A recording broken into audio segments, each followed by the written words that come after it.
1 Thessalonica chapter 2 verse yake ndiye number 18. Amvetserani Bible lukulankhula mawu zankhani yakubweraso pamaso pa ndani pamaso pa Mulungu kubwera kawiri. Amvetserani ndiwerenga 1 Thessalonica chapter 2 verse yake ndiye number 18. Pa verse yake ndiye number 18 akuti chifukwa tinafuna kudza kwa inu inedi Paulo ndatero kamodzi kapena kawiri koma Satana anatiletsa. Chifukwa tinafuna kudza kwa inu inedi Paulo ndatero kamodzi kapena kawiri koma Satana anatiletsa. Okondedwa ndimafuna ndiyankhule zakubweranso kawiri pamaso pa Mulungu.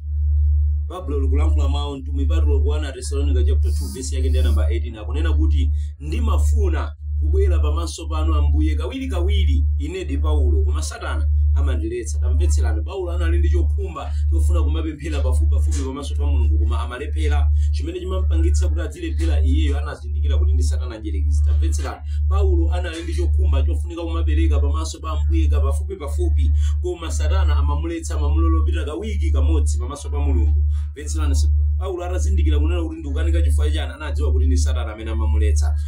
Tamvetserani Paulo anali ndi zoyenera kupereka pamaso pa Mulungu ndipo amafuna atamapereka pafupi koma amadabwa moyo wake amapereka kamodzi pa wiki kapenanso nthawi zina osapereka. Tamvetserani atafufuza Paulo anazindikira kuti ndi Satana amene anamuletsa. Inafika nthawi imeneno Paulo anabwera pamaso pa Mulungu ndikulankhula mawu kuti ndimafuna kubwera pafupi pamaso pano inedi Paulo koma Satana amandiletsa. Mvetserani okondedwa ndimafuna ndilankhule ndi wina wake kudzera mu verse imeneyi. Ndimafuna ndilimbikitsane ndi wina wake kudzera mu verse imeneyi kunena kuti inuyo mmafuna munamapemphera pafupi pamaso pa Mulungu koma ndi chani chimene chimakubwezani m'mbuyo?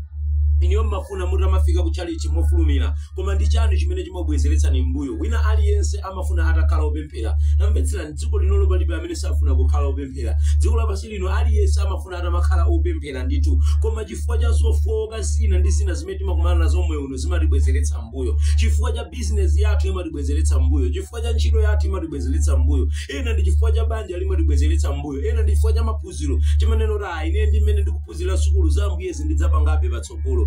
Ine ndi mmene banja langa lili nkuyendera ine zizi za Ambuyezi ndiyambe kaenda imaka ine mmene ntchito yanga ili nkuyendera bwanji nditamba ka ine ndapitiriza ntchito kupemphera ndidzapempherabe. Mvetserani izi ndi zimene anakumana nazo mtumwi Paulo. Koma Paulo atazindikira atanena kuti no ndi Satana amene amayika zimenezi. Ndimafuna ndikulimbikitseni kuti si ntchito imene imakulepheretsani kupemphera pamaso pa Mulungu koma ndi Satana amene akufuna kuti musamafike pamaso pa Yehova. Si banja limene limakulepheretsani kupemphera pamaso pa Yehova koma ndi Satana amene akufuna kuti inuyo musamapezeke pamaso pa Mulungu. Si sukulu kapena ndi chani chimene chimakulepheretsani pamaso pa Yehova koma ndi Satana amene amakulepheretsani kuti musamafike pamaso pa Yehova. Koma amadzera mu chinthu chimene chocho amadzera mu mbanjalo kuti likhale losautsa pa moyo wanu. Mapeto ake mukaona kusautsa kwa banja lanu mmati inenso sindingapemphere. Amadzera mu sukulu yanuyo kuti likhale yovuta pa moyo wanu. Mukaona kuti ndikufunika ndikangoyamba kulimbikira kuwerenga komanso kuchalichi ndidzapita patsogolo.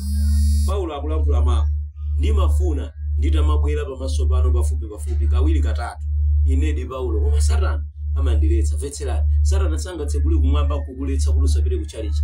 Amapeza njira yokulepheretsera kaya ndi banja kaya ndi kazi wako kaya ndi amuna ako kaya ndi business kaya ndi maphunziro. Ndimafuna ndiyankhule ndi wina wake ndimafuna ndikumbutseni kuti musalole kuti Satana akukanikitseni kufika pamaso pa Ambuye kawiri.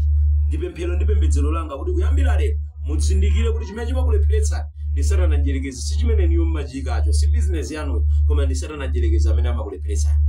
Yambani lero kuntumikira Ambuye angakhale nyengoyo ili choncho. Yambani lero kubwera pamaso pa Mulungu angakhale zinthu zili choncho. Mukatero mumuchallenge oyipayo mu dzina la Yesu Khristu wa ku Nazareti. Ndimafuna ndipemphere ndi wina wake kuti china chilichonse chimene chikupangitsa kuti usabwere pamaso pa Mulungu lero kuyambira lero kwatha mu dzina la Yesu Khristu wa ku Nazareti. Ambuye akudalitseni. Evangelist John Faison pangani like, share and follow kuti tisimuka limodzi. Amen.